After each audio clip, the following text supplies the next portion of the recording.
ఈ మధ్యకాలంలో తెలంగాణ రాష్ట్రంలో 2028 ఎన్నికల్లో ఒక paid survey civic poll analysis committee CPAC survey అనేది ఈ మధ్యకాలంలో జూన్ 10వ తారీఖు రోజు బీఆర్ఎస్ పార్టీ అధికారం వస్తుంది, కాంగ్రెస్ పార్టీకి 22 స్థానాలు వస్తుందని చెప్పడం వెనకాల ముమ్మాటికి ఇది బీఆర్ఎస్ నాయకుల ప్రమేయంతోనే ఇలాంటి బోగస్ సర్వేలు పెయిడ్ సర్వేల ద్వారా తెలంగాణ రాష్ట్రంలో అధికారంలోకి వస్తామనేది పిచ్చి ఆలోచనలు చేస్తూ ఉన్నారు. మరి నిజంగా జూబ్లీహిల్స్ ఎన్నికల్లో మీరు చెప్పిన కేకే సర్వే ఏమైంది, సిపాక్ సర్వేలు ఏమైంది? మీరు ఊహించని విధంగా సర్వేలకు అందని విధంగా 50,000 పైచిలకు ఇవాళ కాంగ్రెస్ పార్టీ అధికారం వచ్చింది, కాంగ్రెస్ పార్టీ గెలిచింది అక్కడ. కాబట్టి ఈ సర్వేల ద్వారా తెలంగాణ ప్రజలను కాంగ్రెస్ పార్టీ విజయాన్ని ఆపలేరు. మరి నిజంగా సర్వేలే నిజమైనప్పుడు ఇవాళ కేటీఆర్ ఎందుకు బస్సు యాత్ర చేస్తామంటున్నారు?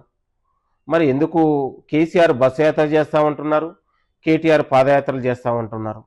మరి ఎందుకు మీకు నిజంగా అంత భయాందోళన ఉంటే ఎందుకు మీరు ఇలాంటి ఆలోచనలు చేస్తూ ఉన్నారు?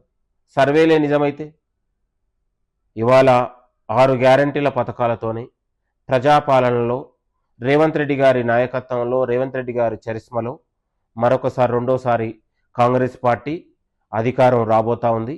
దీన్ని ఈ యొక్క పేడు సర్వేలు కావచ్చు, లేకపోతే ఈ పిచ్చి సర్వేల ద్వారా కాంగ్రెస్ పార్టీ అధికారాన్ని ఇలాంటి ఏ శక్తి కూడా ఆపలేదు.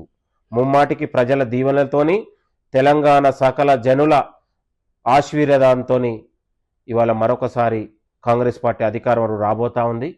మీకు నిజంగా కేటీఆర్, హరీష్ రావు, కేసీఆర్లు కాంగ్రెస్ పార్టీ అధికారం రాబోతా ఉంది, మీరు రాజకీయ సన్యాసానికి సిద్ధమా అనేది విధంగా మేము సవాల్ చేస్తూ ఉన్నాం. ఇలాంటి పిచ్చి సర్వేల ద్వారా తెలంగాణ ప్రజల్ని మీరు మార్చలేరనే విషయాన్ని కేటీఆర్కి హెచ్చరిస్తూ ఉన్నాను.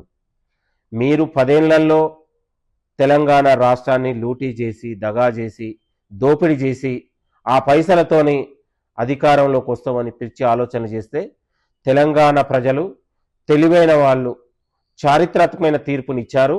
మరొక 2028లో కూడా ప్రజలు గొప్ప తీర్పునిచ్చి బీఆర్ఎస్ పార్టీకి, కేటీఆర్కు, హరీష్ రావుకు, కేసీఆర్కు చెంప చెల్లిమనేలా తెలంగాణ ప్రజలు మరొకసారి తీర్పు ఇస్తారు.